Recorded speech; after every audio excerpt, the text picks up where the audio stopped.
Well,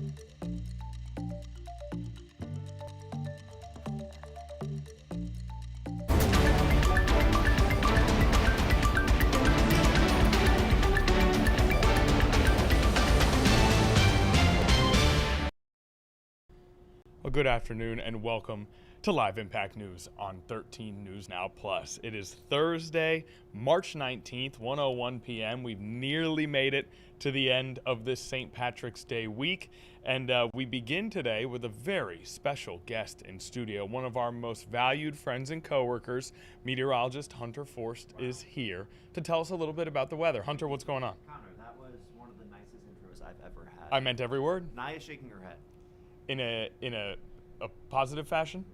No. All right, Naya. That's I'm just fine. kidding. That's fine. Oh, Nye. Anyway, it's a beautiful day outside. Yes, it is. And want to know what tomorrow is? Another beautiful day. That and the first day of spring. Ah, astronomical spring. Exactly. Very nice. 10:40 something in the morning. I have a graphic. I'll know the exact time shortly. I thought There's it a was graphic just I a have. day thing. There's literally a time on the clock where it turns to spring. Yeah. Okay, good to know. Yeah. But today, chilly. But look at that. Beautiful outside. Seeing a good amount of sunshine. One Lone Ranger there on the beach. Going for a little walk. Oh, I think I see a second Oh, maybe. up Oh, here you're in right. front. Over Hope- the. hopefully- Oh, you're right. There are two. Oh, there's a third here, bottom left. Wow. We've got a crowd. We got a crowd. It's crowded at the beach It's today. crowded today. There's because- barely anywhere to lay your towel down. I mean, can you blame them? Look at those temps. It is a beautiful day to be at the beach, but with a sweater on, perhaps. With the sweater, for Yeah. sure. Right now, we're in the upper 40s to low 50s, but we are much warmer than this time yesterday. Definitely. Yesterday Was was downright cold. it was cold. Coldest day of March, I think, by far. Yeah. I mean, right now we're around 48 in Norfolk. We're about 11 degrees warmer than this time yesterday. 48 in Virginia Beach, 49 in Hampton, 50 in Newport News, 52 in Suffolk, 51 in Elizabeth City, 51 degrees down in Chesapeake, and we'll stay in the mid to low 50s today, maybe a few upper 40s closer to the coast. But as we take a look at tomorrow, which is the first day of spring, it's not going to be looking too bad. One moment. I'm having technical difficulties. What I do know about tomorrow is that it's the first day of spring, technically, but the vibes will also fit. I mean, it's going to feel like spring tomorrow, right? Yes, 10:46 a.m. is when spring officially arrives. Okay. We'll be in the low 60s. That's pretty much exactly where we should be for this time of year. Maybe like 61, 62 degrees, I think, is our average right now. We're going to see a good amount of sunshine. Fairly light winds, but a great first day of spring. Yes, or when I was just updating this graphic from last year, and we were forecasting 77 for spring of 2025. 2025 was 77 degrees on March 20th? Yeah. Wow. So. But, you know, we're only a couple days off from something like that. That's true. Right? Sunday's going to be in that range. It's going to be in that range on Sunday for sure. We're so going to keep. We're okay. We're on the uptrend of temperatures over the next few days. Yeah. We could see a late night shower on Friday, 8, 9, 10 o'clock. Okay. But overall, it's going to be a beautiful first day of spring. Today's not bad either. Lower 50s for most of us. And it's going to be chilly overnight. Upper 30s waking up Friday morning. So another heavier jacket type morning for us here on the first day of spring. Ooh. But by the afternoon, we warm up nicely. This is saying we could get into the upper 60s. It's right around 70 tomorrow. I don't know if we'll get that warm. But overall, it's going to be a really nice Friday. And then by Friday evening, low 60s, comfortable. But here comes a chance for a few light showers. Okay. 9, 10, 11 o'clock into early Saturday morning. And then it's a nice start to our Saturday. Good amount of sunshine, comfortable, mid-50s. I love a nice warm morning. That's my favorite thing about, like, the summer. Is that when you walk outside in the morning and it's already like 65 or 70. Especially that Monday through Friday when you're headed to work and you kind of really need a little bit of extra juice. It's nice to be able to get into your car. It's warm. You don't have to immediately blast the heat. And we are headed that way. Look at this Saturday. This nice afternoon with an exclamation point. Yeah, that's Thank you that's for when adding you know. the excitement and the emphasis there. That's when you really know. Upper 60s, low 70s on Saturday. And then look at that. Mid 70s, mostly sunny skies. You know that song? Take me somewhere sunny and 75. If you could sing it once more. Take me somewhere sunny and 75. Can't say I've heard it, but I really enjoyed that moment I for think you it's there, by, like, Hunter. That was spectacular. Like Joe Nichols or something. I or will look John. it up whilst you take us through It's a this country beautiful song. Sunday. It's pretty good. Okay. But yeah, really nice weekend, especially on Sunday. You just love to see the nice weather and warm temperatures on the weekend, so you could really get out and enjoy it. But also, are you guys doing any trips this weekend? Anyone going to DC? Richmond, perhaps? I was actually out of town last weekend, as was the People's producer Nia Campbell. So we're home this weekend. You're home this weekend. We're sort of reacclimating ourselves. We're still getting back from vacation. I mean, because look at these temps. Oh, we're all around. Oh my gosh. I Look know. at in the mid 80s in the northern parts of the Commonwealth. That is just beautiful. And I mean, if you're going to the outer upper 60s Saturday, mid 70s on Sunday, that's going to be a great beach walk. Oh, 100%. It is. We're almost at beach season, right? I mean, maybe one more month, but with those random days where you could kind of make it work. Right, for sure. Yeah. And I can't wait until it's every day. Now, sunny and 75, okay? Released in May of 2013. You nailed it. Joe Nichols was, in fact, the artist. Hey. #1 country hit on the Billboard Country Airplay chart. Really? Yes. It is a good song. It is? You got to check it out. Okay, we will. We'll play it. That'll be our theme song going forward. We just got to get some copyright stuff cleared. But if it was about the weather today, it would be called Sunny and 53. Perhaps a remix. A remix from Hunter Forrest. Because, it's going to be a little bit cool today. Well, below average. But still, compared to yesterday, it feels great. And with the eyes on a weekend like that, Right. I think that we can tolerate a day like today. Right. The NCAA tournament is starting. It's underway right now. It's sunny outside with more warmth to come. There's a positive vibe here floating throughout the studio. I mean, look at yesterday. We were only at 40. And the week before that, just a week before, we were getting records. 88. I missed that day. It was one of my favorite days ever. You missed that day? I thought you meant you missed it like you weren't at work. You're saying you long for that day. I long for that day. One of your 88. favorite days you've ever had. But I mean, we've been pretty much above average almost every day, except for 5 days so far. Today we'll add another blue mark, a blue box, because we'll still be below average. But overall, I mean, it's been a pretty warm March. And we talk about, and it has been a warm March, and we have been very lucky in terms of the weather. But even looking at this chart, right, on a day like last Thursday, it says 75 up there, but by about 3 o'clock, it was like 40 degrees. That's a good point. And there's a couple of these days where maybe if you were a little closer to the coast, it felt more like the 50s than the 70s. That's true. So we're still working our way to that true springtime feeling. We are, for even sure. with this for chart sure. here. But at least, it's not 40s every day. 100%. We are really trending in the right direction. But tonight, it will be chilly. Yes. Upper 30s around here in Norfolk. Maybe even some low 30s around freezing inland. Oof. Brr. 36 in Portsmouth. Nice clear skies. 37 in Virginia Beach. 41 in Cape Charles tonight. 37 in Newport News. 38 in Gloucester. 39 in Hampton. 36 in Hartford tonight. 37 in Edenton. 41 in Kill Devil Hills. 41 degrees in Manio. And for tomorrow, first day of spring.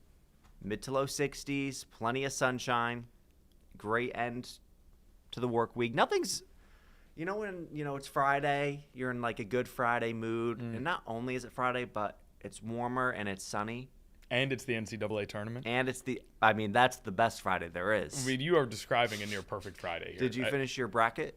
I did. I did finish my bracket. I have zero confidence in it whatsoever, but it's done. It's booked. You can't make changes now. Is it too You just late got to to let do it go. one? I would say in terms of entering some sort of fun bracket challenge, it's too late to do one. Oh. But it's not too late to print one out and hang out with your friends and pick some games. That's true. I say you do one this afternoon. I'm going to say UConn all the way. Number 1. Interesting. UConn is a 2 seed, but in my opinion, they're one of the softer 2 seeds. The UConn's looked a little shakier this year than usual. Your thoughts? I'm from Connecticut. So. Yeah.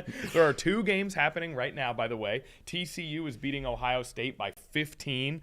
I did have a lot of faith in TCU. Our very own Derek Lytle, a TCU grad, one of our reporters here at 13 News Now. And then Nebraska is beating Troy as expected. Okay, back to the weather. I got too excited there for a second. You should print and fill out a bracket, though, just for fun, Hunter. Okay. We can map it through the weeks. You and Naya can do it together. Yeah. Naya, thumbs up if you're in. That was a thumbs up for our viewing audience. It a looked strong like this. Thumbs up. It looked like she was doing this, but it was a thumbs up. If you just turn your head a little bit, it looks right. If you Now we have a beautiful looking 7-day in front of us here. Yes. This is wonderful. Beautiful. Talk to me here. We got any rain this weekend? What are the odds of rain this weekend? Early Saturday morning, possible a shower. Okay. Like early, but really beautiful through and through, both Saturday and Sunday.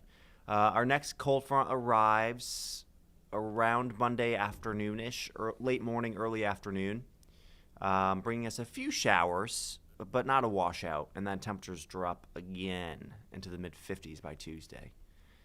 Okay, that's okay. You know what? We'll take mid-50s. We have the weekend. We did. We have it's going to be beautiful. The weekend. Now, Hunter, I know that you are off on Mondays and Tuesdays. I am. How was your St. Patty's Day? So many of us were here at work. You were off on St. Patty's Day? Well, actually, this week I was off Tuesday, Wednesday. Even better. Even better. You got to have a St. Patty's Day Eve. Because I had to work Monday for the Weather Impact Alert. For the Weather Impact Alert, of course. Well, tell us about it. What'd you do? On St. Patty's Day? Mm-hmm. What did I do? I hung out with our very own Madison Schlegel. No way. And that's what we should be streaming. And our producer, Sydney McKnight. Where did we go? You guys had a little crew. We had a little crew. It was fun.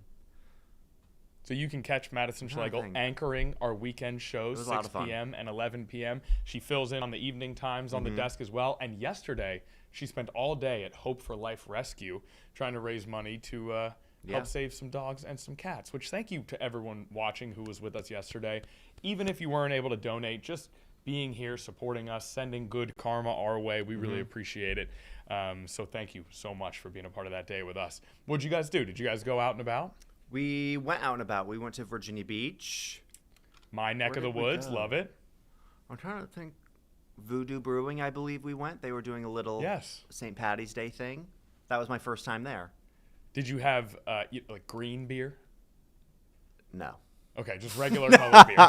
We did have a Guinness, though. Okay, good. That's just that counts just as much. That counts for sure. And I had buffalo chicken pizza, so it was a great day for me. That sounds delightful. I love buffalo chicken pizza. Oh, well, I'm so glad that you celebrated the holiday with our 13 News Now coworkers.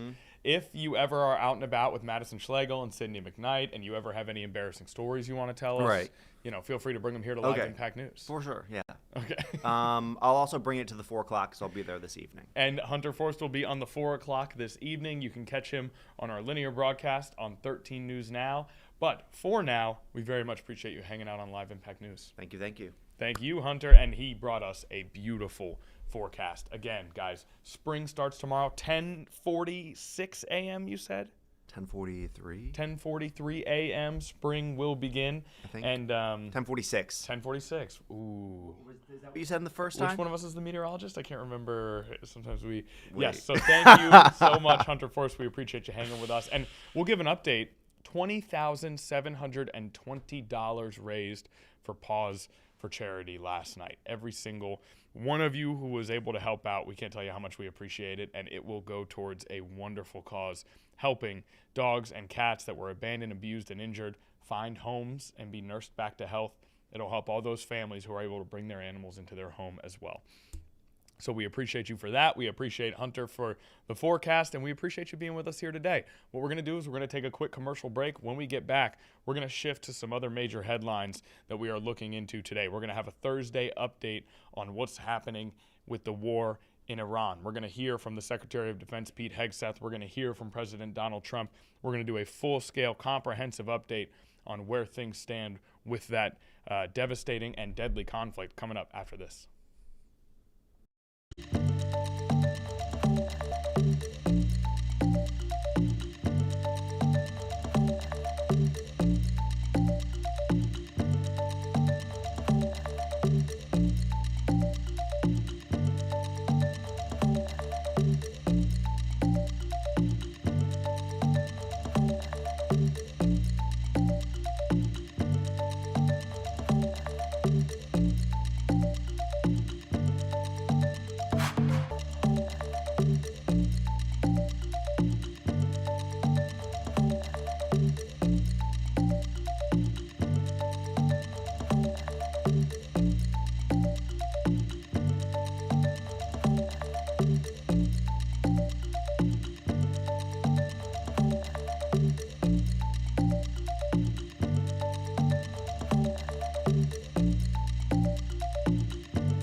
All right, welcome back to Live Impact News on this Thursday afternoon.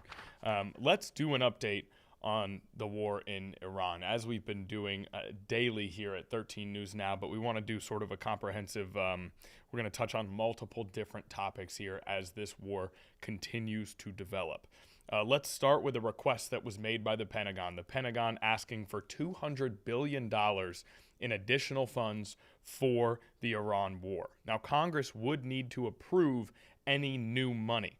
An anonymous senior administration official is the one who gave this tip. We received this reporting from the Associated Press, and in terms of giving some context into just how much money $200 billion is for the Department of Defense. The Defense Department received extra funding in Trump's tax cuts bill for $150 billion already during this presidential term. Congress approved an $800 billion Pentagon budget for the current fiscal year.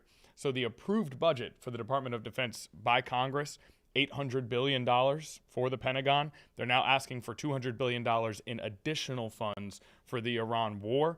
And that is all in addition to $150 billion that they got from Trump's tax cuts bill during this second presidential term for Donald Trump. So the Secretary of the Department of Defense, Pete Hegseth, was asked about this monetary request earlier today during a press conference. Let's listen to what he had to say. As far as $200 billion, I think that number could move, obviously. It takes money to kill bad guys.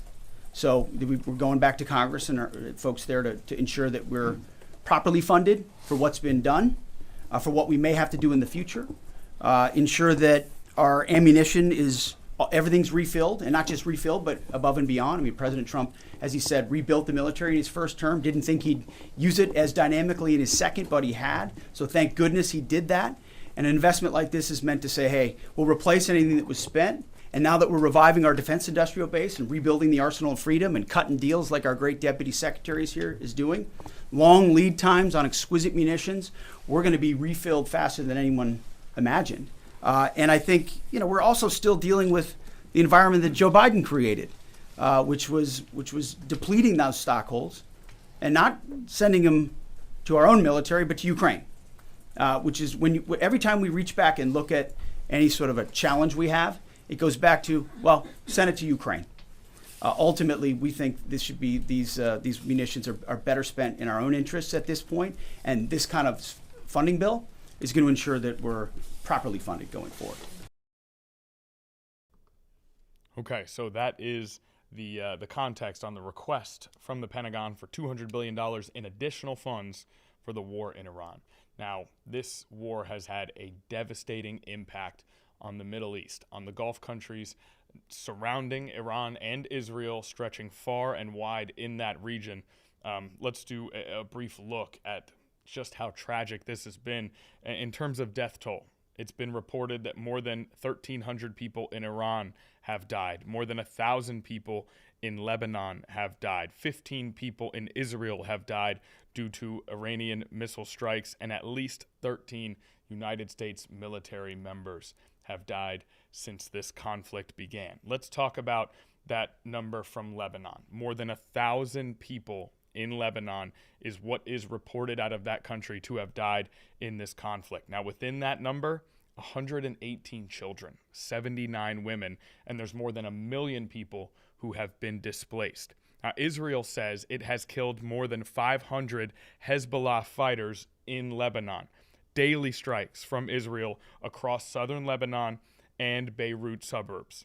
Hezbollah has fired into northern Israel, and militants from Hezbollah have clashed with Israeli ground troops in Lebanon as well.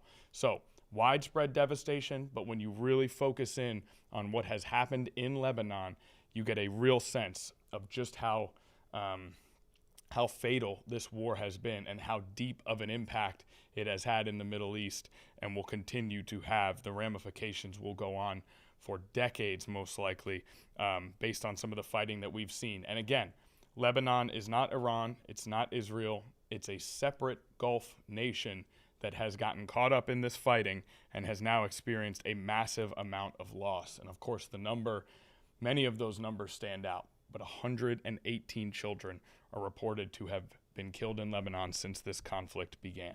Now let's talk about the ever-evolving ramifications on the energy industry. Obviously, price at the pump has been a catchphrase that we have used here at 13 News Now and is a hot-button issue in the United States as gas prices continue to rise during this conflict. Well, there were more attacks on oil preserves and refineries over the course of the last few days of conflict. Iran hit a Saudi refinery on the Red Sea, and they also set Qatari liquefied natural gas facilities ablaze and set 2 Kuwait oil refineries ablaze. That is, I had to really look at my notes here because there are such specifics involved, but there has been an attack on energy, on the energy industry, on some of the natural resources that power that industry as a part of this conflict, as you just heard. Now, as the attacks on those various energy resources ramp up, President Trump releasing a post on Truth Social in which he speaks about some of what we've seen regarding the energy industry. I know this is lengthy, but I'm going to try to read through it here if I can with you live. Now, President Trump says Israel, out of anger for what has taken place in the Middle East, has violently lashed out at a major facility known as the South Pars gas field in Iran. So this, different from the examples that we just gave, this a different attack on energy resources, though he does tie it back to the updates that we just gave. So let's continue here. Violently lashed out at a major facility known as South Pars gas field in Iran. A relatively small section of the whole has been hit. The United States knew nothing about this particular attack, and the country of Qatar was in no way, shape, or form involved with it, nor did it have any idea that it was going to happen. So President Trump stating that the United States did not know about this attack from Israel on that gas field. Now, unfortunately, Iran did not know this or any of the pertinent facts pertaining to the South Pars attack, and unjustifiably and unfairly attacked a portion of Qatar's LNG gas facility. Now, that was included in our update. Iran setting a Qatari liquefied natural gas facility ablaze. If you remember, that was a part of the energy update that we just gave.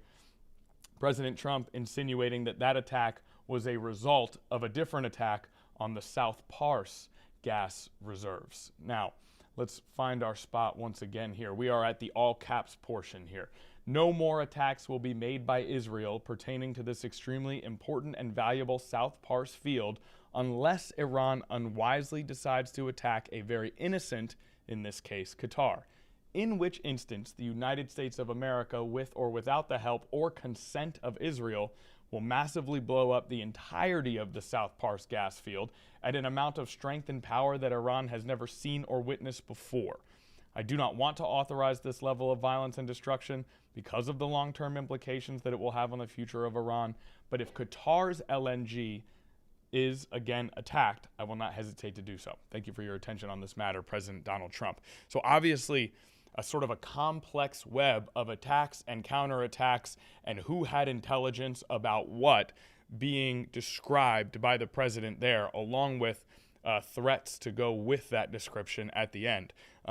I hope that reading through that following our energy update made sense. I know that this can get convoluted at times, right? We're talking about a lot of different nations, a lot of different types of energy facilities, preserves, and resources, and again, intelligence about who knew what, counters to attacks that have happened, who knew those attacks would happen, all of it sort of coming to a head in that Truth Social post from President Trump right there. So we continue to monitor that situation. Now, speaking of President Trump, he spoke at the Oval Office earlier today. What we're going to do is we're going to take a very brief commercial break, and when we get back, we're going to listen in on President Trump. We obviously want to, in general, hear what the president had to say at the Oval Office, but we also want to very carefully check and see if he references any of what we've discussed today when it comes to the war in Iran that rages on. And again, we want to emphasize 13 United States military members reported to have been killed in this conflict so far. So the consequences hitting back home as well for this war that continues on. Let's go ahead and take a break. When we get back, President Trump hosting the Prime Minister of Japan and giving comment to assembled press in the Oval Office. We're going to get to that right after this.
Okay. Back here on Live Impact News, we continue with our coverage of our presidential administration in conjunction with the Department of Defense and the war in Iran. We're going to listen to President Donald Trump hosting the Prime Minister of Japan earlier today.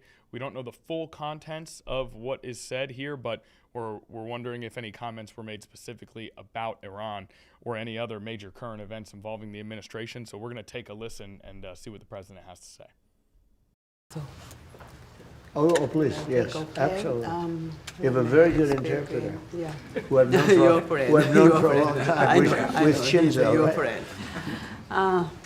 今中東情勢も含めて、それから世界中の安全保障環境が非常に厳しい状況にあります。Right now, situations in the Middle East and also the entire world, we are actually experiencing a very severe security environment. そして世界経済もかなり厳しい影響を受けつつあります。And also the global economy is now about to experience a huge hit because of this development. でも私は世界の繁栄とそして平和に貢献できる、世界中に平和と繁栄をもたらせるのはドナルドだけだと思っています。But even against that backdrop, I firmly believe that it is only you, Donald, who can achieve peace across the world. そのために私は諸外国に働きかけてしっかりと応援をしたいと思っています。And to do so, I am ready to reach out to many of the partners in the international community to achieve our objective together. 今日私はそれを伝えに来ました。So today, I came here at the White House to directly convey this message to you. そしてイランに関してはもう核兵器の開発、これは許されてはならないことですから日本も働きかけをしてきました。And speaking of the situation in Iran, Iran's development of nuclear weapons must never be allowed. And that is why we, Japan, have been urging them and also reaching out to other partners in the world. そして我が国は周辺国に対する攻撃、ホルムズ海峡の実質的な閉鎖についてもこれは非難をし、そして茂木外務大臣からもイランの外務大臣に対してもうそれをやめるように申し入れをしてきました。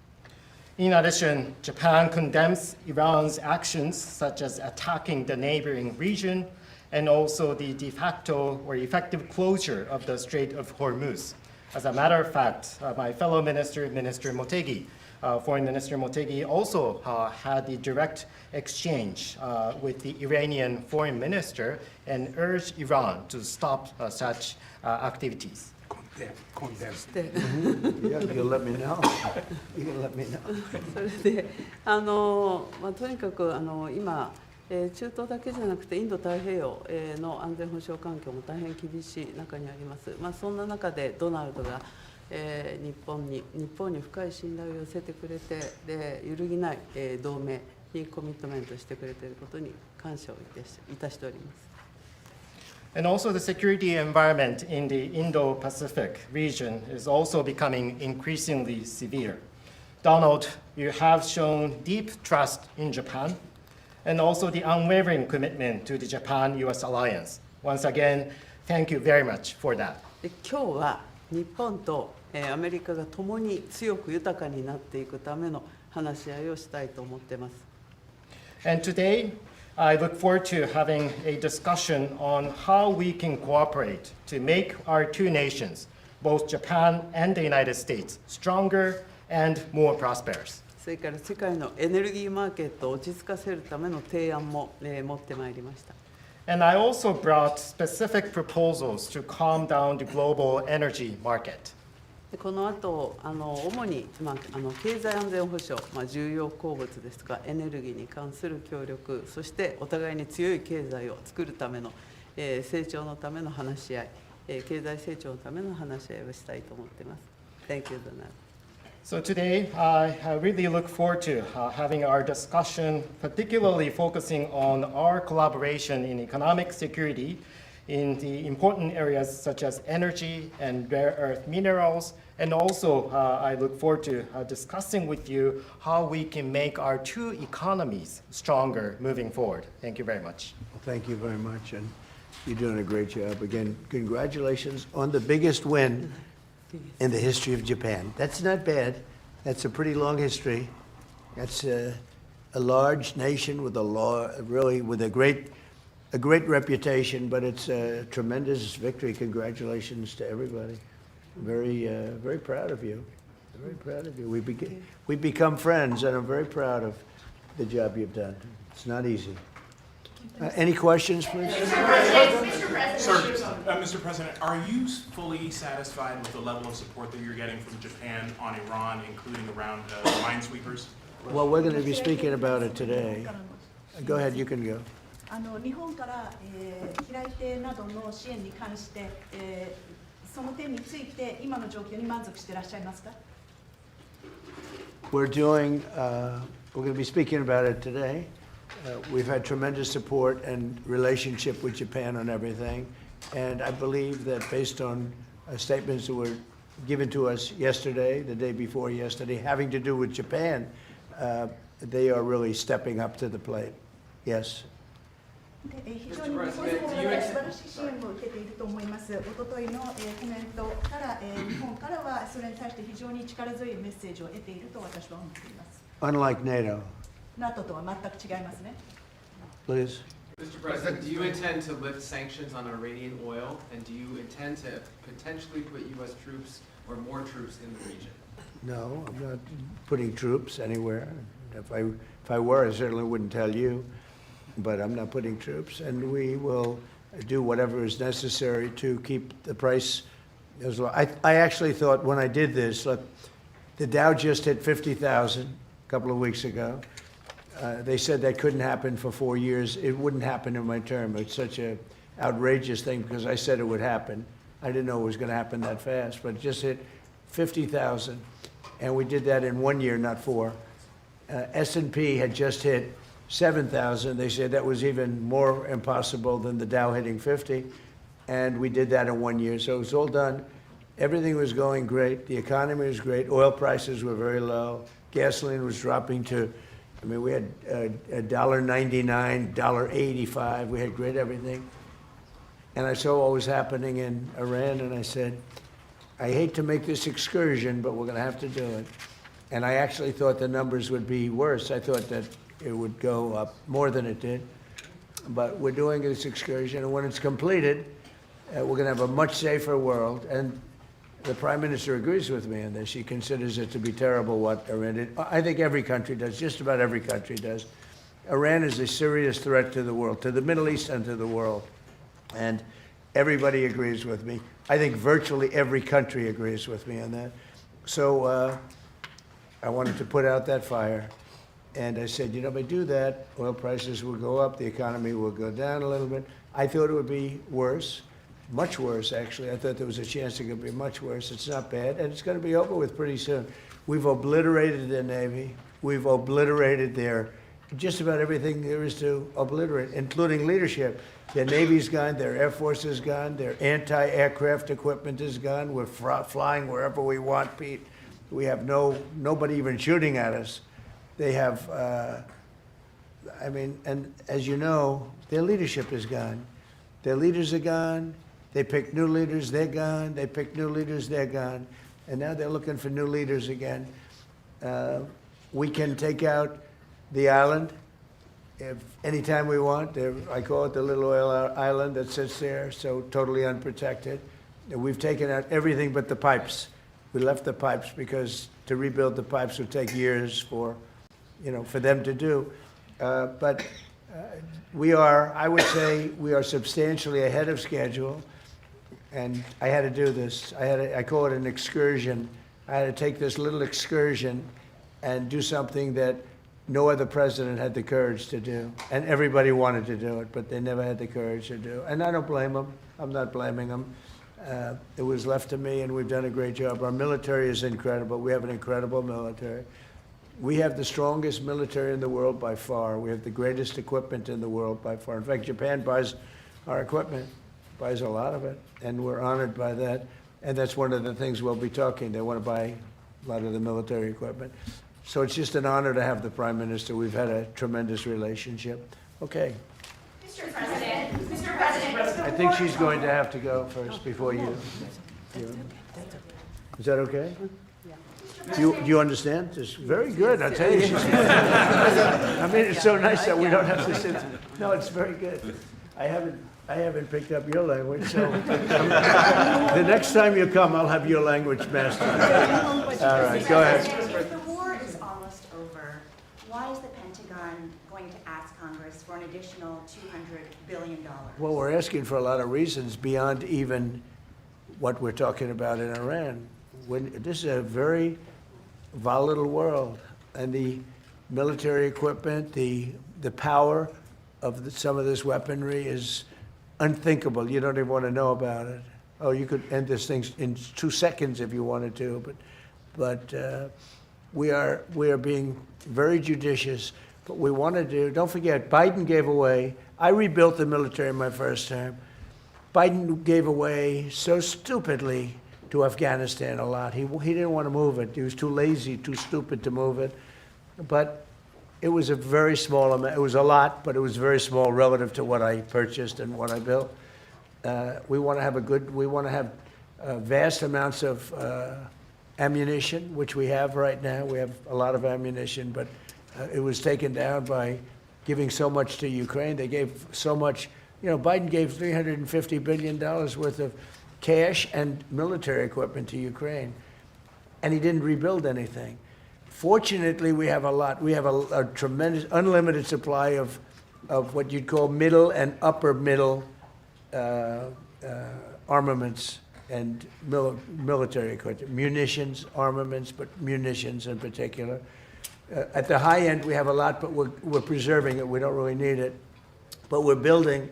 Our manufacturers of military equipment are building at a level they've never seen before. They've never done before. Pete's in charge of it with all of us, really. But Pete's been very strong on it.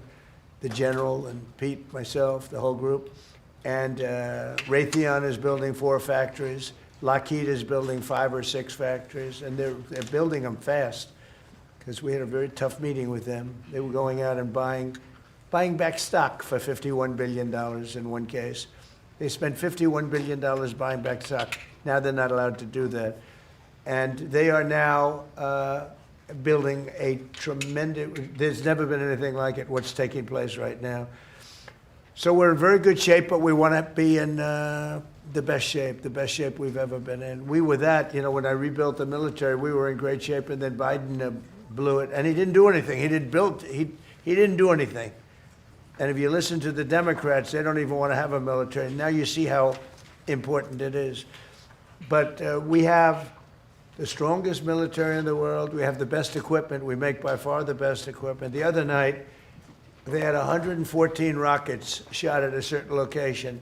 And out of 100 highly sophisticated rockets, out of 114 sophisticated rockets, every single one of them was shot down with our equipment. All our equipment. It's amazing, actually, how good it is. So we want to be sure, and it's a small price to pay to make sure that we stay tippy-top. Mr. President, you Thank you, said. Mr. President. The Treasury Secretary this morning said there were defections among Iranian leadership. Are you aware of that, and is there anybody the U.S. can work with as a leader going forward? Well, we have a man named the Treasury Secretary here, so maybe he wants to discuss it. Does anybody know? Do you know who he is? Central Casting. Yeah, so we are seeing the defections at all levels as they're starting to sense what's going on with the regime. It doesn't get reported here in the U.S. very well, but you know we are trouncing them from the air, and the regime will probably collapse within itself. At Treasury, we've seen where they've wired their money out of the country. We're coming for that. We're going to get it back to the Iranian people. Mr. President, seeing defections? On Israel, have you There's a talked- lot of military defections also. You have a lot of military defections in Iran. I don't blame them. Thank you, Mr. President. Have you talked to Prime Minister Netanyahu about attacking the oil and gas fields? Yeah, I did. I told him, don't do that, and he won't do that. We didn't discuss. You know, we do, we're independent, we get along great. It's coordinated, but on occasion, he'll do something, and if I don't like it, and so we're not doing that anymore. And the last one, if I could, the Fed chairman told me yesterday that he plans to stay until a new Fed chairman is confirmed, and he also plans to stay on the board until the investigation of the Federal Reserve is done. Well, he's under investigation because he's building a building for hundreds of billions of dollars more than it's supposed to cost. The building you see over there is under budget and ahead of schedule. That's the ballroom. The ballroom is a much bigger building. It's a much more complex building than what he's doing, and it's at a fraction of the cost. Something is going on, whether it's contractors. That's what I do best in the world. I build great buildings. I've always done it, and I build them under budget and ahead of schedule. They could have $4 billion. This is a renovation job for $4 billion. And if you look at the building, it's not even, I don't know if Kevin Warsh is ever going to be able to move into it. It's been under construction for years. It's the most expensive building ever built. Now, I know it's gross incompetent because I happen to think he's grossly incompetent. Today, certainly you should be lowering interest rates, all right? Certainly, who would not lower them? But he's stubborn, and he's got Trump derangement syndrome. But a lot of people have that, you know. It's not a curable disease. But he's also building, he should be lowering rates immediately. But he won't do that because he's a stubborn, incompetent person. And that's a bad thing. You know, when you're stubborn and incompetent, I think it's the worst combination. And he's also not a smart person. But he's building a complex over there that's under his jurisdiction. He started it, and it's out of control. It's billions of dollars for a little building. I could have done that building and made it beautiful for $25 million. $25 million, and it would have been beautiful. Look what I've done at the White House, fixing it up. And I mean, the place was in bad shape. You see the floors and everything. It was in bad shape. I could have made that building beautiful for $25 million. They're spending $4 billion. All right? So there is criminality. Maybe it's with the contractor, but because I know more about contractors than any human being maybe that's ever lived. But that contractor is a very rich man. Whoever the contractor is, and we know, but whoever the contractor is an extremely rich man. He's going to make, I mean, he could make millions of dollars. I'm hearing numbers from $3 to $4 billion. That would make it the most expensive building on a square foot basis ever built in history. And you're not even building a building, it's a renovation. The exterior skin is staying, the steel is staying, the structure. So all I want to do is bring out to the public that this guy is an incompetent, he's a very incompetent guy, and he may be a dishonest guy, but somebody's dishonest because there's no way that building can be $3 to $4 billion. Mr. President, on the straight of work, President. Thank you. Please.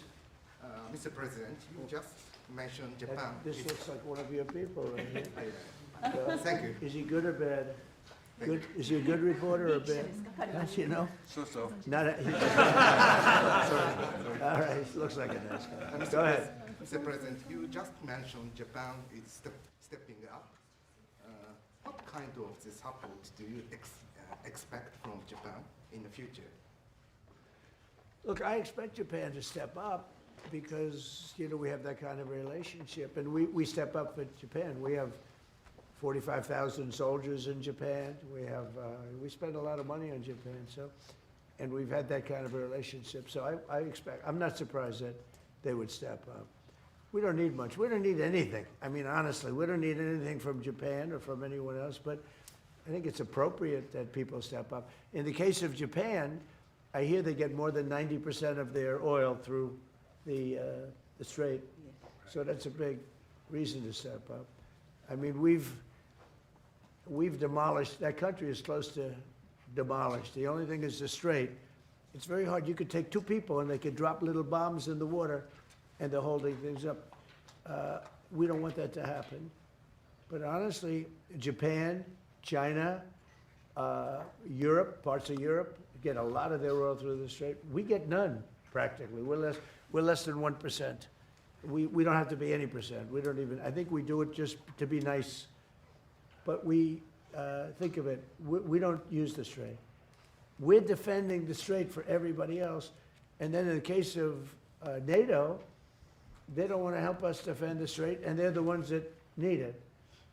But now they're getting much nicer because they're seeing my attitude. They're getting much nicer. But it's, as far as I'm concerned, it's too late. You know, UK wants to send aircraft carriers now. And I said, I want the aircraft carriers before the war. I don't want them after the war is won. They want to send me aircraft carriers after the war is. There's practically nobody to shoot at them. You know, their missile count is down, Pete. Maybe you could discuss it, by about 90-something%. The drones are way down, and the factories are being demolished. Maybe. Yes, sir. Our missiles being shot are down over 90% since the beginning.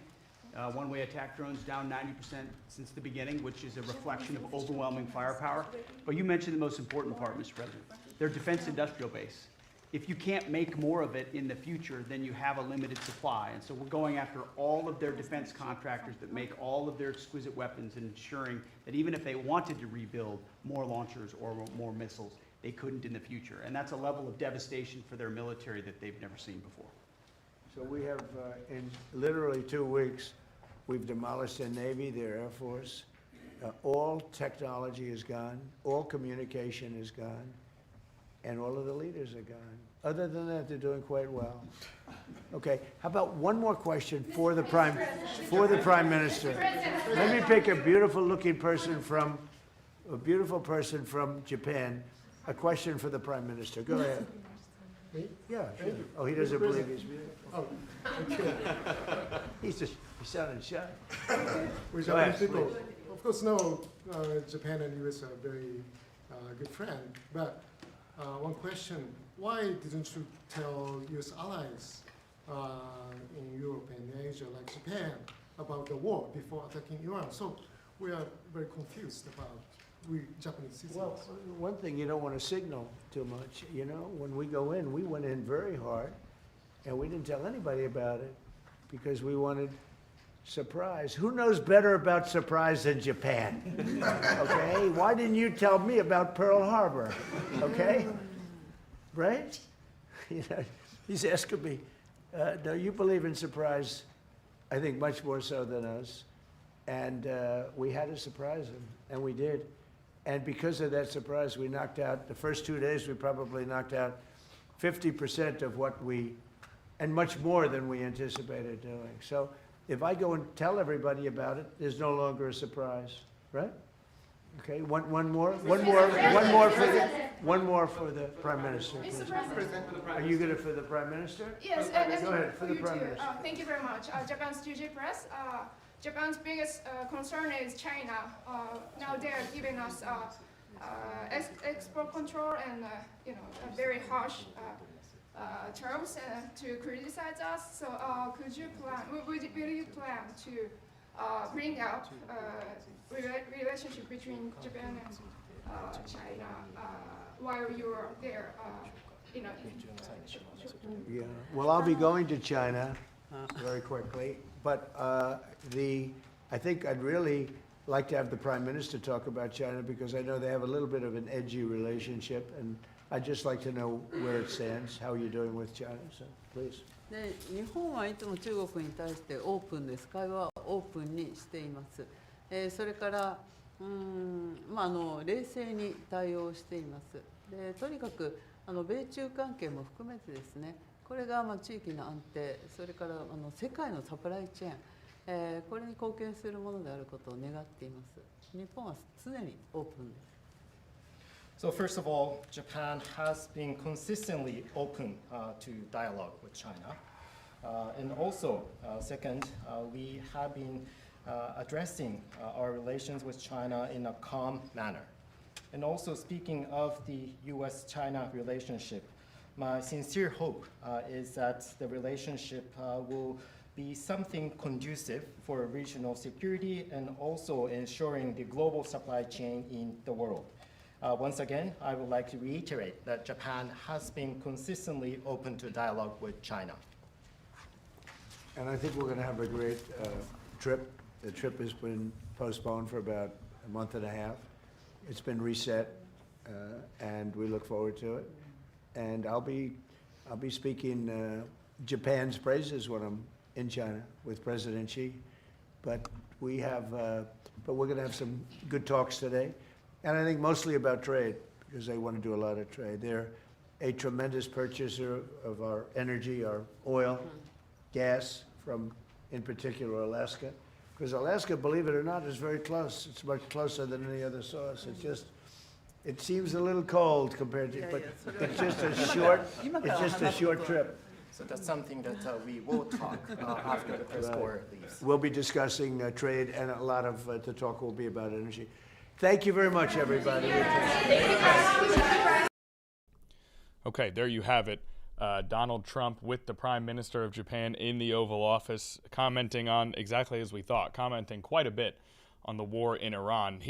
In regards to some of the economic numbers that we've seen, President Trump said he actually thought the numbers would be worse, but he did describe the war as going to be over pretty soon, and he called it an excursion multiple times. He did speak, as did Secretary Hegseth earlier today, about the money that was allocated to Ukraine during the previous administration in an attempt to lend some context to that. As of December 31st, 2025, the United States Congress had made available $188 billion in spending related to the war in Ukraine, according to the United States Special Inspector General for Operation Atlantic Resolve. Of that $188 billion, $164 billion comes from 5 pieces of legislation, the last of which was passed in April of 2024. Now, in late 2024, the United States also provided the Ukrainian government with a $20 billion loan, not included in that $188 billion figure.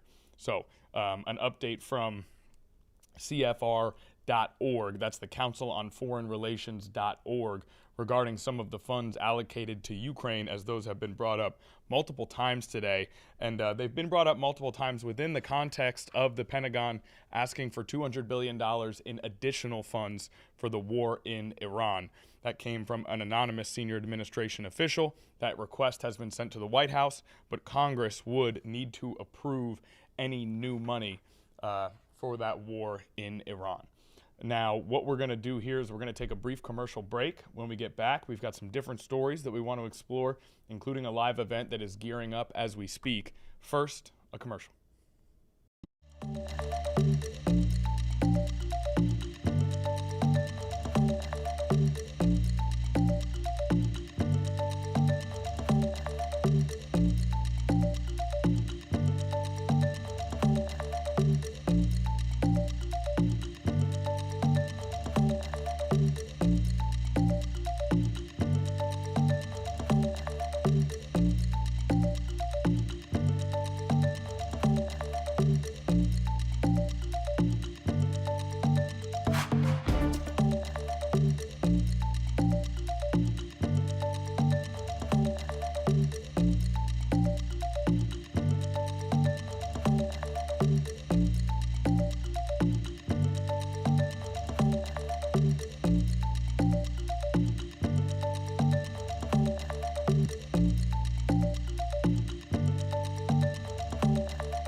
All right, welcome back to Live Impact News. We are going to move on to some other major headlines that we're keeping a sharp eye on here over the course of this week. That includes Markwayne Mullin, one step closer to becoming the Secretary of the Department of Homeland Security.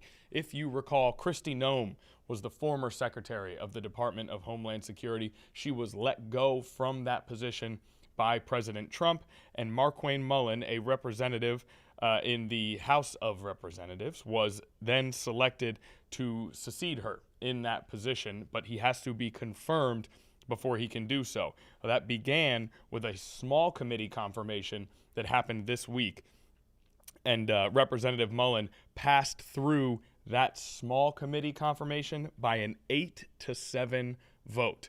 Now, that vote included a no from Republican Rand Paul. Paul and Mullin have had public issues in the past, but it included a yes from Democrat John Fetterman out of Pennsylvania. Now, if you recall, DHS funding has been in a lapse now for 34 days. This is the 34th day of no funding agreement for the Department of Homeland Security as Democrats continue to push for changes to the way that Immigration and Customs Enforcement, or ICE, conducts their operations. So still no funding for the Department of Homeland Security. We've already seen how this is impacting especially TSA workers. The impacts on TSA workers, many of whom are not being paid and are now calling out sick while not being paid, in some cases because they've said they can't afford childcare. And so they have to call out in order to take care of their children rather than go in and do their job as a TSA worker for no money.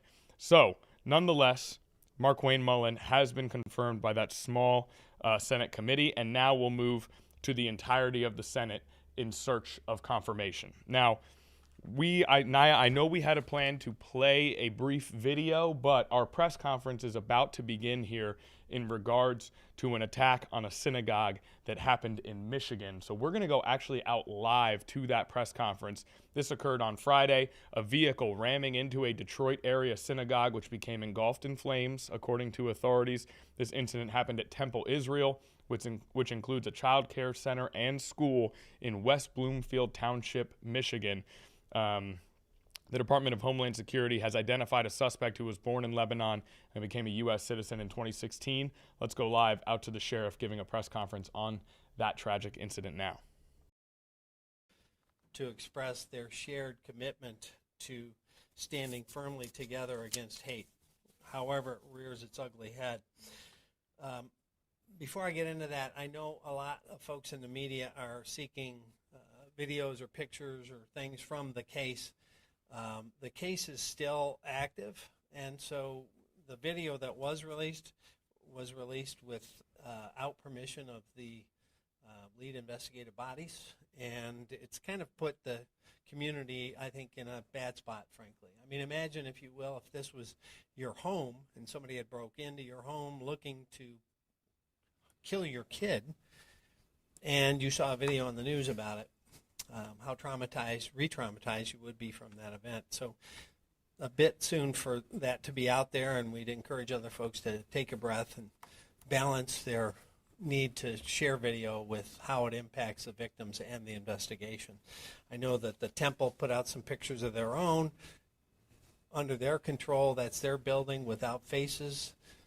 That should be their process at the moment. If they want stuff, the evidentiary photos, the body cams and stuff, that ultimately will play out over time as it would in a traditional case.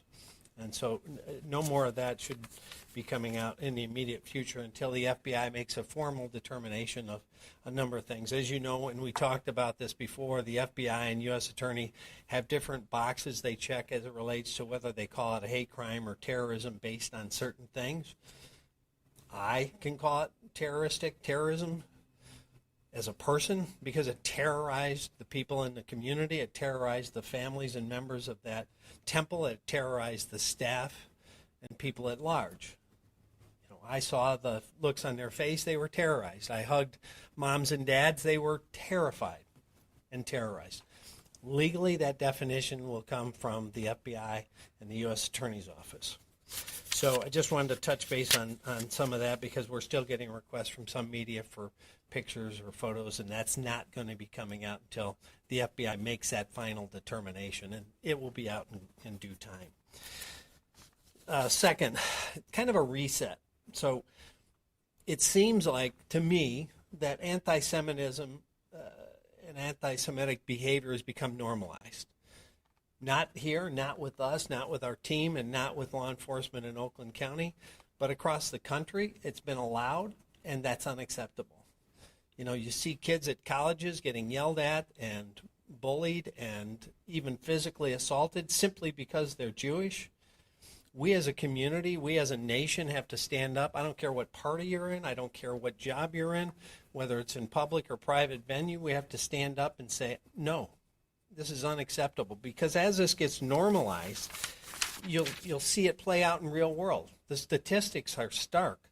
Between 2020 and 2024, there was a 344% increase in targeted reported incidents against Jewish community and individuals. Now, again, any hateful act against any religion, any person, or any race is unacceptable and will be prosecuted to the full extent of the law. But we also know that of the reported incidents that were targeted based on religion, almost 70% of them were against Jewish people. And somehow that's become normalized. And 2025 and 26 now have even worse numbers. So we all need to stand up, again, public or private. If somebody in a private conversation says something anti-Semitic, you need to stop them. Because that begins to play out and embolden people and make them feel comfortable to say and do stupid, hateful things. And sometimes then people are motivated to take that into action and do criminal, violent things.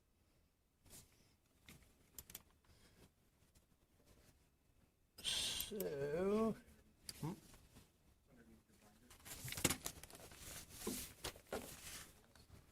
I was pushing the wrong thing. Thank you. Okay, I'll let you push it. Give me the time when you want. Just the next slide. So, I give you this by way of example. Some pond scum felt empowered and emboldened enough to put this picture of me up to try to threaten and intimidate me, which, of course, he didn't do because I signed up for this. And by the way, the person that did this said a bunch of terrible things, not just against me, but against a lot of groups and individuals, who, by the way, was arrested today in Wisconsin. My point is this, though. If this person is emboldened and empowered enough or feels safe enough to do this for me, what does he do to a kid? What does he do to a Jewish family walking down the street? And that's because of the normalization of this. Watching this on television and saying, okay, I feel empowered enough that I can do this. Well, A, you can't. And B, if you think you can do it to somebody that's in law enforcement, again, what are you going to do in an alley or on a street to a Jewish family or a kid walking down the street?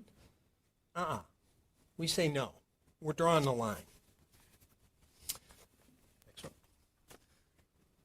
One of the most chilling things that I saw many, many years ago is I saw a picture of police officers in Germany that were helping arrest Jews to send them off to their deaths. And that has stuck with me ever since. That was 20 years ago. And this picture shows a police officer that said no, and he was put to death. My point of showing this is normalization is like the frog in the pot story, where it starts off and the pot is sitting on the stove and it's cool, and you drop the frog in and you slowly turn up the heat, and all of a sudden the frog is boiled and didn't realize it happened.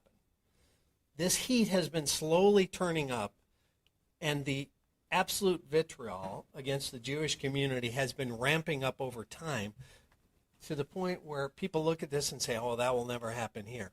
They probably said that there.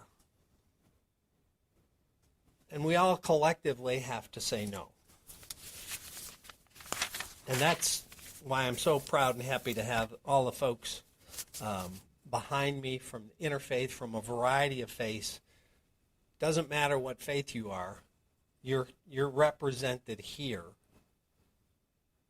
And again, all these faiths have been targeted by hateful people, but we're talking about what happened recently and the statistical percentage of targeted attacks against Jewish people. So where do we go from here? Next slide. As you saw earlier, House of Worship training, you can scan that QR code. We did that in December of last year. We're offering it again now. People can go and sign up, and we're going to provide that training at no cost based on the number. We're going to pick a venue that will accommodate that. Obviously, our first accommodation is going to be any facility inside of Oakland County, but we'd like to accommodate anybody that's interested in the region, so that will be based on the facility and the sign-up. The second thing we're going to continue to do is communicate and partner. Our partners, West Bloomfield, Chief Young and his team, and all of the agencies in Oakland County. You saw over 600 police officers come to that event. We're even getting complaints we sent too many people. Let me be clear. If we've got people in risk, we're sending whoever we need to send, and we're going to take care of the situation and the threat, period. And if you think we sent too many people, turn off the TV. We're going to send what we need to send to stop the threat, protect the people, and make sure the situation is made safe. We're going to continue to do that partnership. As I said, before this attack happened, we were texting and communicating, and we're going to continue to do that, prepare, and communicate with our safety and security partners in the different facilities. As I said, on Tuesday, I had texted Danny at Temple Israel with some information, and we're going to continue to do that going forward, because you have to have that communication so you're all on the same page. So tragically, if something shows up at a door, we all know how to act. You saw that play out in real world. Not only did the safety and security team there act according to their role, the staff marshaled the kids and did their role, and then law enforcement hustled in to do their role, which was to stop the threat and evacuate the innocent. We're going to continue to do that. We also are going to make very clear we have zero tolerance for threats. After Oxford High School shooting, we got inundated with all sorts of threats, bomb threats, shooting threats, and we track them down. If you make a threat against a facility or institution, that is a crime, and we will find you. Zero tolerance. And the most important thing that I'm going to close with, if you see something, say something. Because the only way we get in front of these is someone tells us they saw or heard something. There's a thing we call leakage. There's usually some precursor that someone sees or heard. And it has to be shared robustly. And we have gotten in front of things in the past. We actually stopped a 6-year-old with a gun on the way to school after a parent told us that their little kid had heard about a threat. So we can get in front of these things if we share information. And we'd rather check out 100 nothings and miss one real deal. So that's going to be the watchword going forward as well. There'll be continued communication about the case specifically with us and Chief Young and the FBI. So that you'll get in the near future, as this continues to play out with the specific language and those kinds of things. At this point, there's nothing to lead us to believe there was anybody else involved or any secondary location.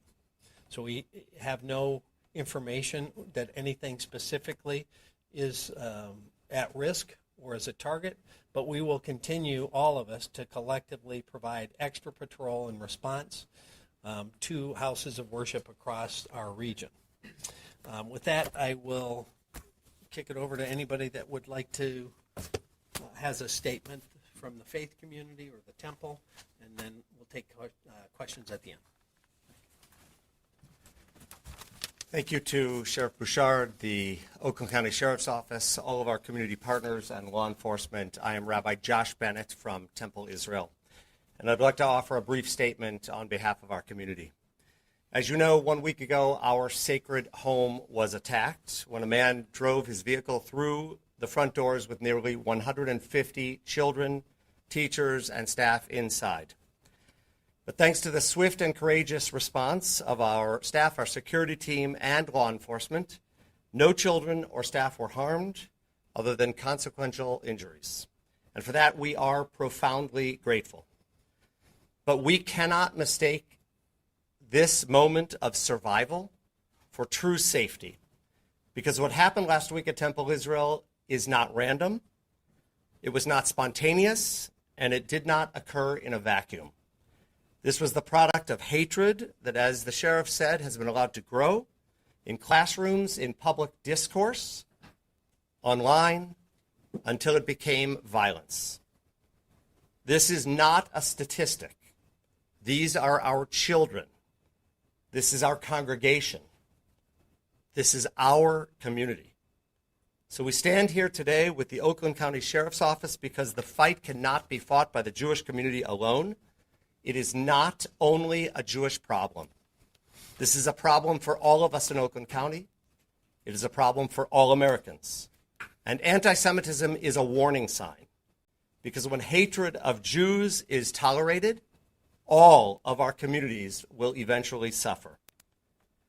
To our congregation at Temple Israel, we will return. We will not be defined by the violence done to us. Rather, we will be defined by the values we carry forward.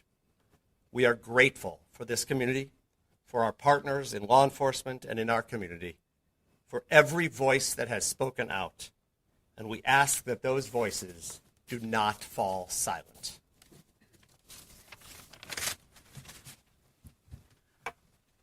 My name's Stephen Ingber. I'm the CEO of Jewish Federation of Detroit. I have two things to say. First and foremost, thank you. Thank you to all the law enforcement officers, too numerous to name, who are willing to give their lives for our children. And the other thing is, I want to say, we need your help. We can't continue at this pace. We can't continue having Jewish houses of worship desecrated. We can't continue to have the anti-Semitism rise to the level it's rising. And we, as Jews, as 2% of the population, can't stop it ourselves. We need each and every one of you to do your part. You all have a role in this. If you don't all stand up, this will only continue to get worse. Call out anti-Semitism where you see it, when you see it. There's no small joke. There's no small, oh, that was just something for one person. This is plain and clear hatred against Jews. It must stop. And you all must be a part of it. Thank you.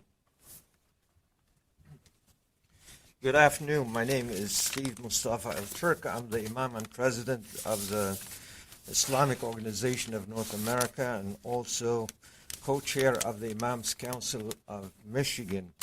On that devastating day when Temple of Israel was attacked, I got a call from one of our congregants early in the morning when that happened, and I immediately contacted my co-chair in the Imams Council and other imams to prepare a statement condemning such an act.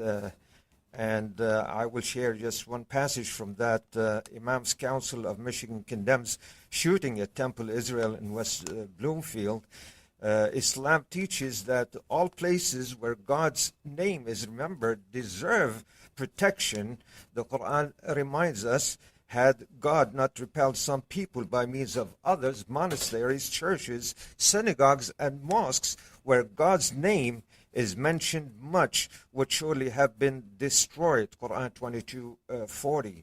Regardless of what happened, we stand, the Imams Council of Michigan, in full solidarity with all people impacted by the event, today's event then.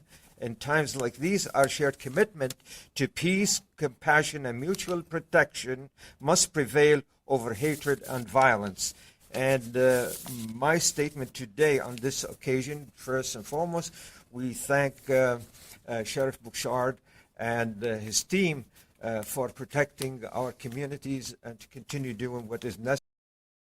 Okay, back here in the live Impact News studio after listening in on that press conference, the sheriff with a heavy focus on protecting Jewish communities from violence after this attack on a synagogue that occurred last Thursday, which, a correction, I said it happened last Friday before we went to that press conference. It happened last Thursday. Not as many details on the attack itself and that particular press conference, so let's just go over this again very briefly. An attacker armed with a rifle rammed his vehicle into one of the nation's largest Reform synagogues. He drove through a hallway as security opened fire, fatally shooting him, according to the Associated Press. And the vehicle caught fire after crashing into Temple Israel in West Bloomfield Township just outside Detroit, according to a person familiar with the matter. None of the synagogue's staff or the children at its early childhood center were injured, according to the sheriff. He gave those comments last week. That was not a part of this press conference. The attacker drove through a set of doors and into the hallway where something in the vehicle ignited. He was traveling with a purpose down the hall, from my look at the video, according to Sheriff Bouchard. Again, not a part of this press conference, but his comments on the matter previously. Now, we came out of that press conference because we have a few more stories that we want to get to on this particular afternoon, and it is already 2:23 p.m.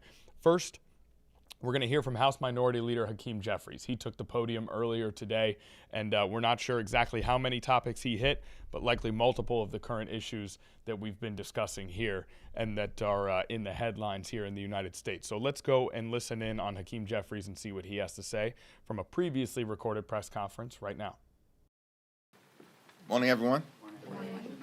Yesterday, House Democrats launched a discharge petition to force an up or down vote to make sure that we are paying TSA agents, paying the Coast Guard, supporting FEMA, and supporting the cybersecurity professionals who are working hard to keep us safe.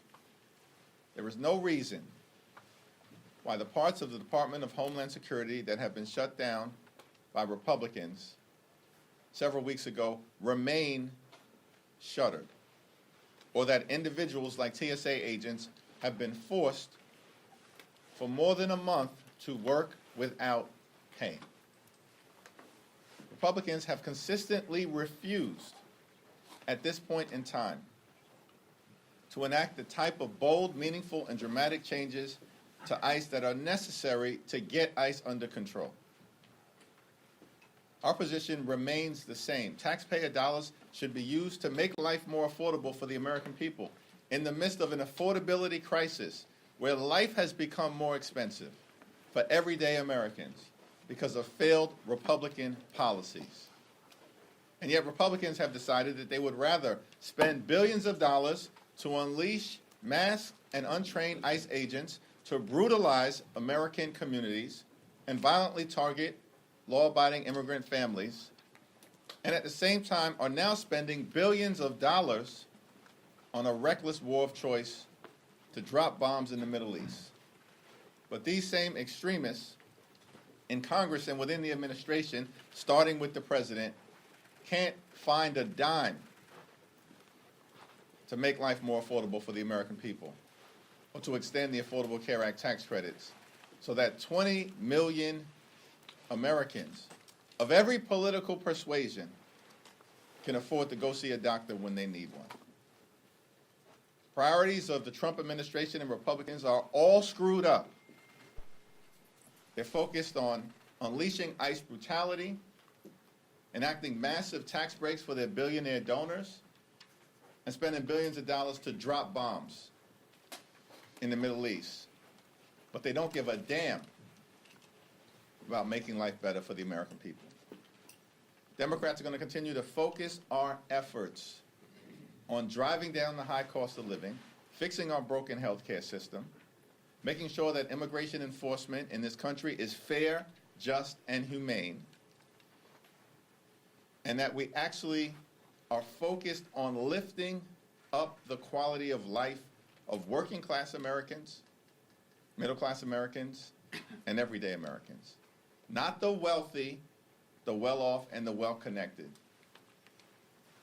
which is what has been the obsession of the Republican Party. Questions? Mr. Leader. You just described the war in Iran as reckless. Other Democrats have called it illegal, unilateral. Do you think what the president is doing in Iran rises to the level of an impeachable offense? And do you think it is worthwhile overall to try to impeach the president again? What we're focused on right now is stopping this reckless war of choice, and we will bring another war powers resolution to do just that in short order. And I expect strong Democratic support for that war powers resolution, including amongst some who previously may have voted against it earlier in this war. And all we'll need is a few Republicans to join us so we can stand up for the American people who are overwhelmingly opposed to Donald Trump's reckless war of choice. Mr. Leader, thank you.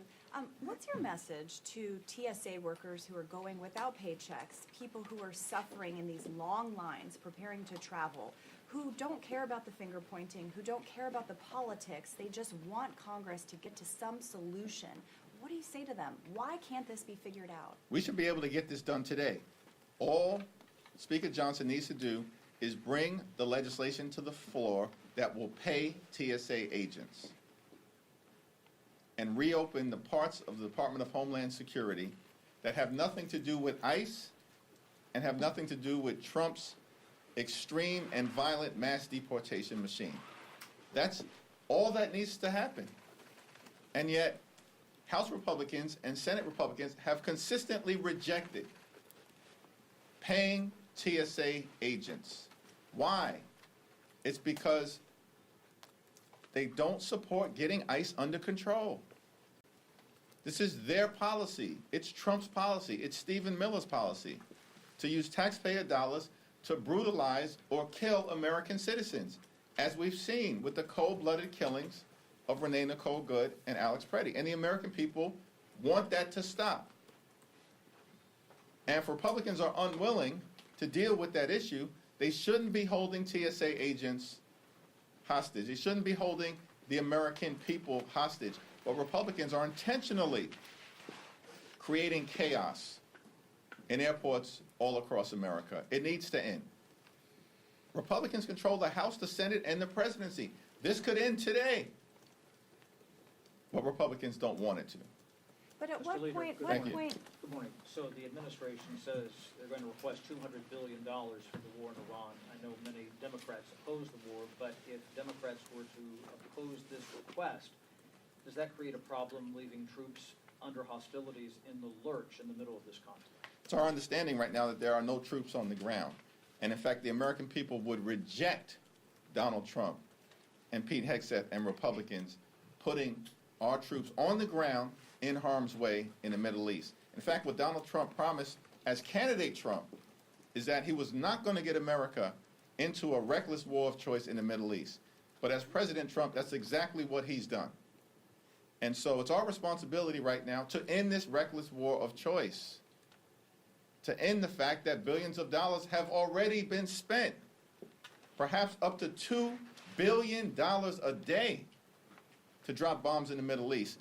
But these same Republicans here ripped Medicaid away from millions of people, including children and seniors. They've stolen food from the mouths of hungry veterans by enacting a $186 billion cut to SNAP, and then at the same period of time, gave a $75 billion slush fund to ICE. That's their priority. They gave massive tax breaks to their billionaire donors. That's the Republican priority. And now they're dropping bombs in the Middle East in a reckless war of choice, spending billions of dollars. Here's what we should be doing. We should repeal the Medicaid cuts. We should extend the Affordable Care Act tax credits. We should refund the money that Donald Trump stole from the American people through his unconstitutional and unlawful tariffs as declared by the Supreme Court. That's what we should be doing if we're talking about the expenditure of billions of dollars of money. Make life better for everyday Americans. What if the GOP asks for offsets? We're not even in a position to have this conversation right now because the GOP, Republicans, are way off base as it relates to their priorities. And as I just mentioned, let's focus on bringing down housing costs, bringing down health care costs, bringing down grocery bills, bringing down child care costs, bringing down the price of gasoline, which is through the roof right now, almost $1 above where it had been the day before the war. Why? Because of Trump's reckless economic policies and the fact that House Republicans continue to bury their heads in the sand with their cult-like behavior, acting like nothing more than reckless rubber stamps for Donald Trump's extreme policy. Let's start there before we have a conversation potentially about $200 billion more for this administration that has shown zero interest in spending a dime to actually improve the quality of life of the American people. And so I think it's clear where we are right now, as you've indicated, as it relates to this reckless war of choice and where the priorities should be. For Democrats, we believe the priorities should be let's spend taxpayer dollars to actually make life more affordable for the American people, because it's become far too expensive as a result of Donald Trump and his failed Republican policies. Thank you. I just want to go back to the War Powers resolution that you said Democrats will bring up in short order. Will that be identical to the last Iran War Powers resolution? And could you just give us any details about that process there? Well, I'm not going to get out ahead of the sponsors of that War Powers resolution, but it will be different in nature to some degree, because we're now approximately 3 weeks into the war, and we've got a lot more information that can be presented to the American people as it relates to the concerns that they, of course, have had from the very beginning about Donald Trump's reckless war of choice, where there's no plan, no strategy, no objective. They clearly didn't anticipate what was going to happen in the Straits of Hormuz. Republicans clearly did not anticipate the fact that more than a dozen countries would be drawn into this conflict in the Middle East. Regime change hasn't taken place, which was one of the stated goals. And now the administration apparently is threatening to send ground troops in to Iran, which we know will be a disaster. We always are going to support our brave and heroic men and women in uniform. But we have a responsibility to make sure that public policy makers within this administration aren't recklessly sending our troops into harm's way. And so we look forward to a robust debate about whether to be in or out of this war. And House Democrats, as you've seen, are strongly opposed to this reckless war of choice.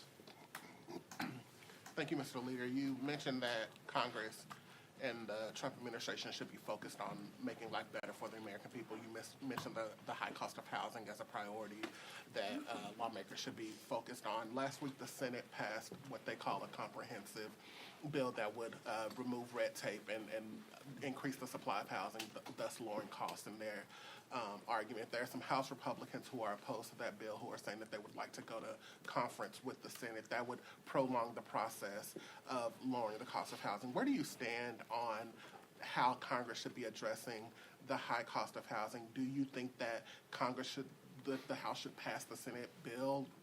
How do you reconcile where we are with housing, and what's your message to the American people who are saying we need relief when it comes to rent, when it comes to mortgage, and there's a bill that's ready to be passed that's just languishing in the House? Well, there's a lot that needs to be done in the area of housing. We're going to need to build millions of additional units over the next few years that the American people could afford. Millions of additional homes and houses and apartments. Now, the bipartisan bill that left the House is different than the bipartisan bill that just passed the Senate, and I believe that the two need to be reconciled. And the conference committee approach is the established vehicle for that to happen. I haven't had any conversations with Mike Johnson about what his intentions are, but clearly there were provisions that were bipartisan in nature, championed by House Democrats in the bill that left our chamber, that didn't make it into the final version of the bill that left the Senate.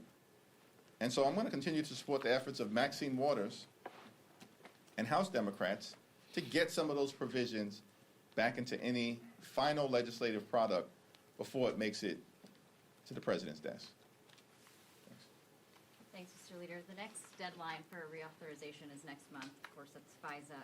Speaker Johnson has said that he's going to try and pass a clean extension. Have House Democrats had a discussion on where they are on that? Is that something that you all would likely support? We haven't had a caucus-wide discussion on it. Of course, the top Democrat on the Intel Committee, Jim Himes, has articulated one position. Jamie Raskin and Judiciary Committee Democrats, and I'm a former Judiciary Committee Democrat, have articulated a different position. And what you can expect is that every single Democrat will oppose the rule.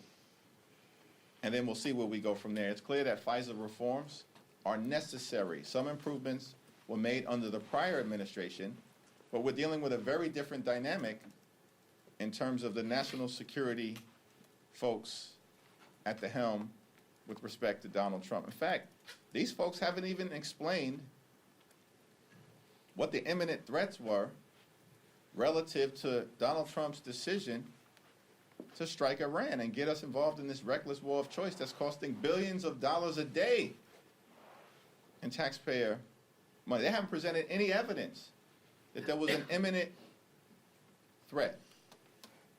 Even their officials who are testifying on the House side today and testified in the Senate yesterday. So there's a lot of questions that the Trump national security apparatus are going to have to answer, in our view, before there's a decision to move forward with a straightforward extension of 702.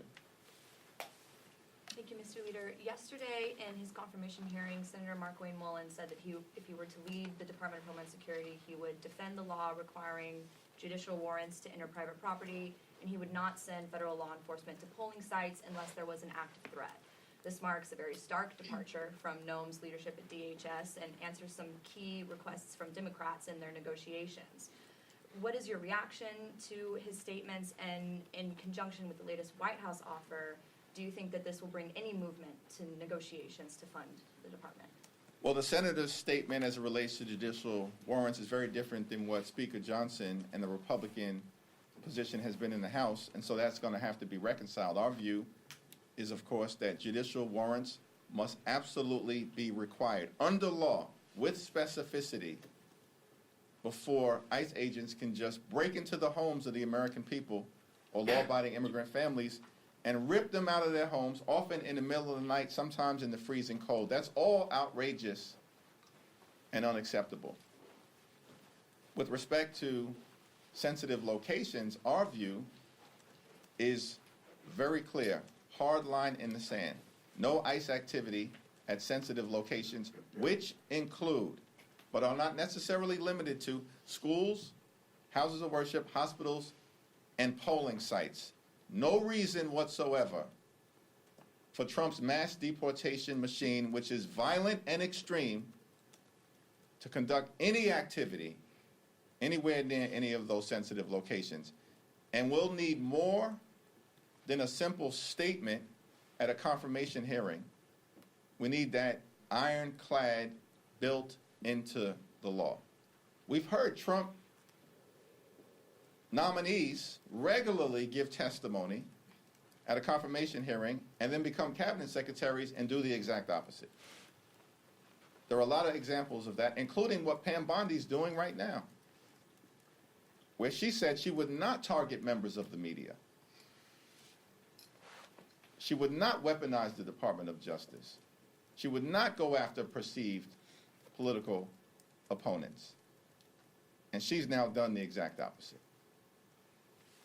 A growing number of your members are introducing legislation to regulate prediction markets, saying that they're basically unregulated gambling markets. I know that you have a lot of priorities on your plate, but I'm wondering how much urgency you think this issue demands right now. Well, first question, what did the prediction markets say about Democrats taking back the House in November? It's actually pretty So good. you're I don't know if that skews you at all. Well, I'm interested in that and what they have to say about St. John's making it to the Final Four.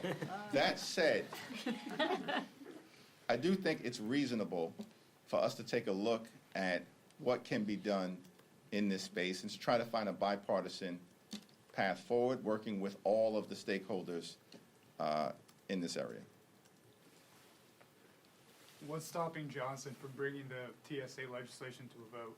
Well, the reason why Johnson is not bringing the TSA legislation to a vote is that Republicans have clearly made the decision to hold TSA agents hostage, to create an inconvenience for millions of Americans all across the country, and to jam chaos at airports down the throats of the American people. That's the only justification right now for the fact that TSA agents aren't being paid, that FEMA and the Coast Guard and our cybersecurity professionals have effectively been shut down in terms of their ability to conduct their normal day-to-day operation. Republicans have made that affirmative decision. These are extreme people.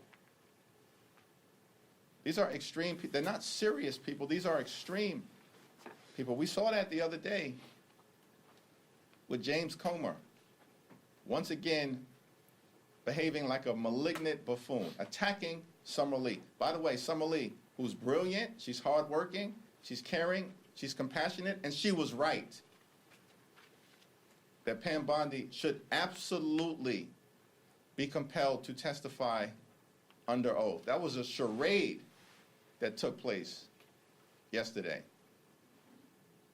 And James Comer should publicly apologize and then take a seat for the rest of this Congress and keep his mouth quiet. Thank you, everyone. Miami's still just a All right, that was House Minority Leader Hakeem Jeffries at the podium earlier today. Now, after the break, Republican representatives at live right now what looks like that exact same podium. We're going to hear from them coming up right after this commercial.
All right, welcome back to Live Impact News. We're pivoting from the plan we mentioned before the commercial break.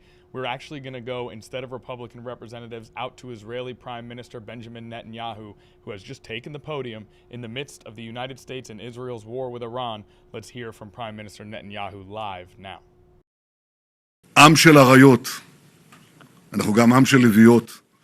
כל אחד מכיר את זה מהבית שלו, אתם מכירים את זה גם כמובן מהמשפחות שלכם. השאגה שלנו, שאגת הארי, מהדהדת ברחבי תבל. אנחנו ממוקדים בשלוש מטרות.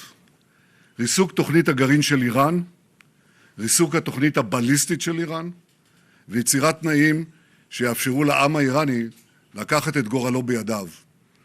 אחרי עמקה לביא, הרודן חמינאי הוא הורה לנסות לחדש, לבנות מחדש את תוכניות הגרעין והטילים שהשמדנו, לבנות אותם מחדש ולהטמין אותם עמוק מתחת לאדמה.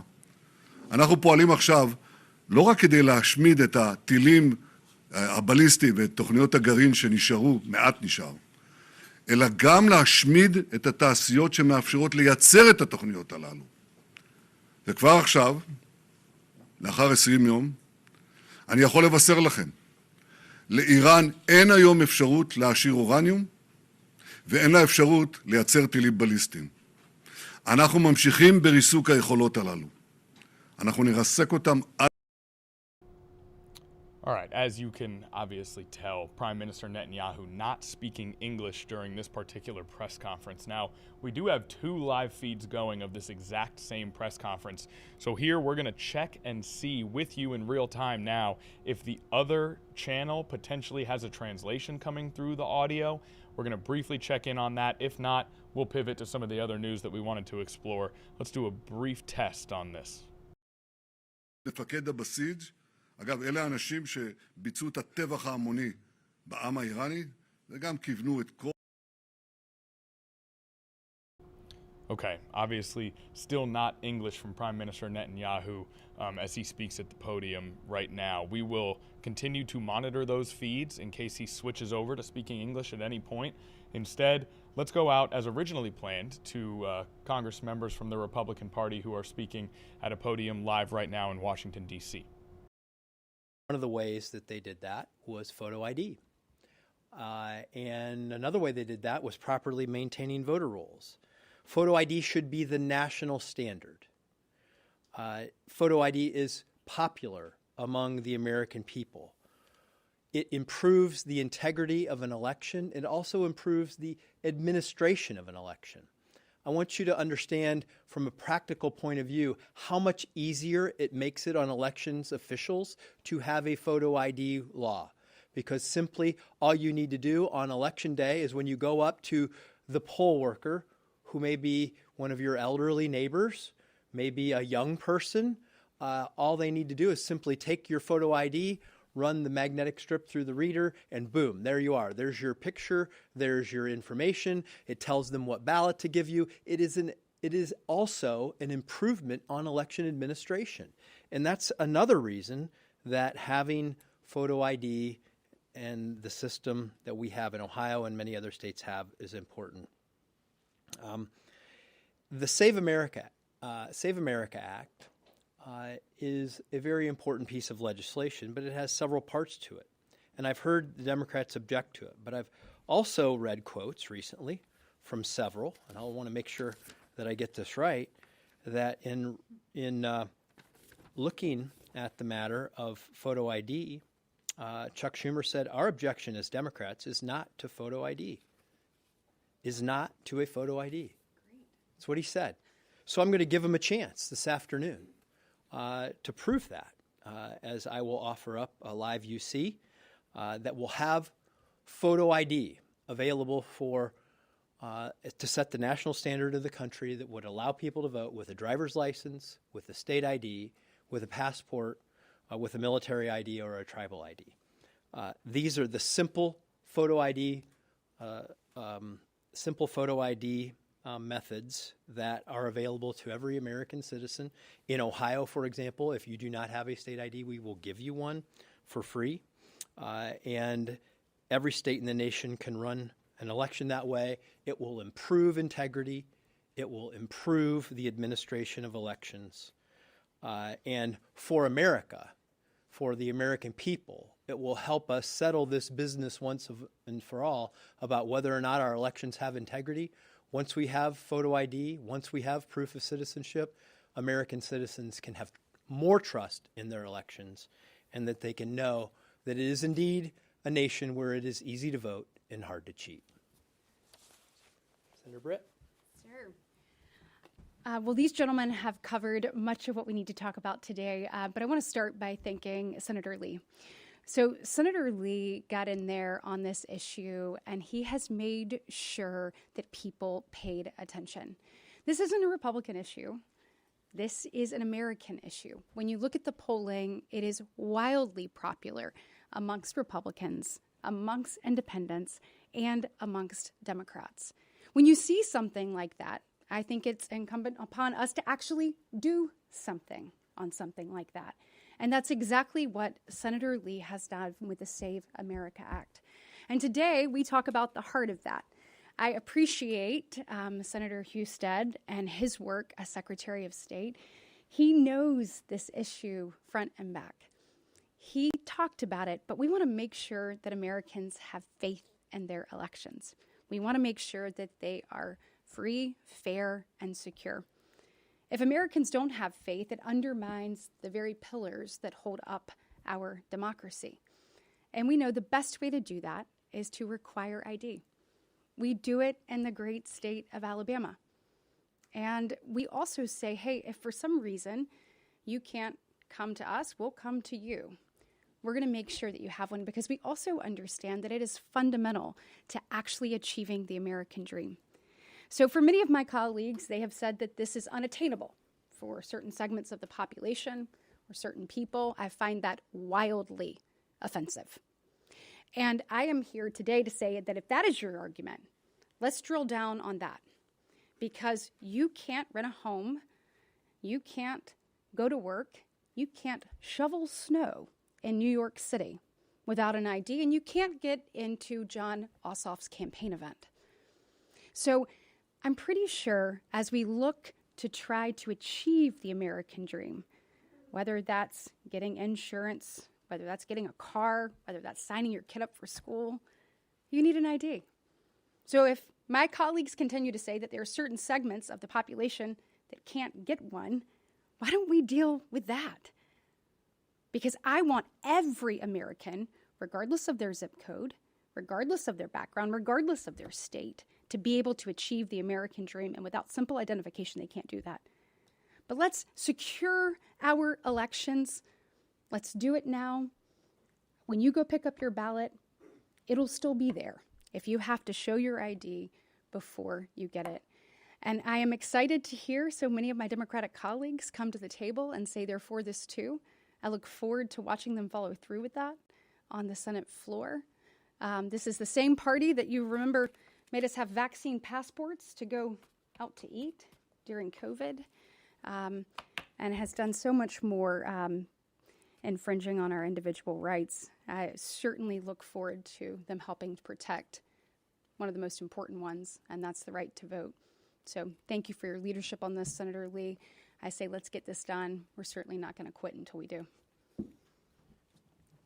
Thanks so much. Thanks for being here. All right, I think we've got 10 or 15 minutes. Let's get through questions. Yeah. There'll probably be a Democrat coming to the floor from the bright blue state to object to John Huston's UC request. Are you going to seek a roll call vote on this photo ID provision as an amendment to the bill to put every Democrat on record, or more specifically, this weekend votes on Saturday and Sunday? What amendments do you think you'll be voting on? Well, my personal overall emphasis is going to continue to be on the bill in particular, but I intend to be there when Senator Husted offers up his amendment and be there to speak in support of it in the event that I've got something there to offer, because I think that, too, is very much worth supporting. As far as what else might happen, I'm not sure, and I'll leave others to speak to that. If your question is whether Senator Husted is seeking also a roll call vote on it, I don't know, and I want to speak for him, but do you want to weigh in on that? We'll see what happens on the floor. Given how many Senate Democrats yesterday indicated openness to the voter ID provisions, it'll be interesting to see who, if anyone, steps up to object to that. Yep. You said, or I think wrote on Twitter a few days ago, that Republicans will lose power likely for a long time if Save America does not pass. Can you expand on that? How do you expect that to work? Look, obviously nobody can know the outcome of an election.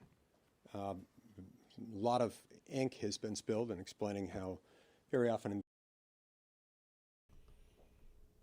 All right, so Republican representatives talking about the SAVE Act there. Let's briefly go through what the SAVE Act is. This legislation would overhaul requirements for eligible voters to provide when they want to both register to vote and when going to vote the act in and of itself. This would require voters to provide proof of citizenship, like a valid United States passport or a birth certificate, plus photo identification when registering to vote.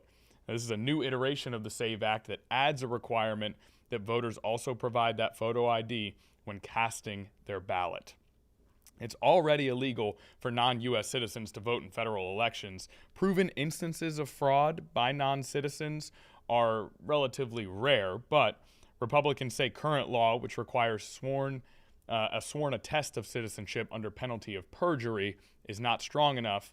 Proof is needed. Now, Democrats say that the new SAVE Act is worse than that prior iteration that we just spoke about, and that this SAVE Act would make voting notably more difficult for tens of millions of Americans who don't have easy access to necessary personal documentation. About half of Americans didn't have a passport as of 2023, according to NPR.org, which the passport would be one of those primary ways to showcase that proof of citizenship, that or a birth certificate. Then you also have that photo identification in order to register. So that is a debate that is ongoing in Congress right now. Now it is 2:58 p.m. We want to make one more note of a story that has obviously been at the forefront of our coverage here at 13 News Now. The shooting at Old Dominion late last week that took the life of a Lieutenant Colonel Brandon Shaw. And we have a flyer here, if you will, regarding a celebration of life for Brandon Shaw. It'll be held at Chartway Arena at 1 o'clock p.m. on Sunday. Doors will open at noon, and it is a place for the entire community, anyone who would like to attend, again, to celebrate the life and the memory of Lieutenant Colonel Brandon Shaw, who was killed in that shooting at Old Dominion when an individual entered a building on campus and opened fire. So we wanted to make note of that flyer that we received today. And that'll be it for our stream here on Live Impact News. As always, we appreciate everyone joining us. For Nia Campbell, I'm Connor Real. Have a great Thursday. We hope to see you on Friday.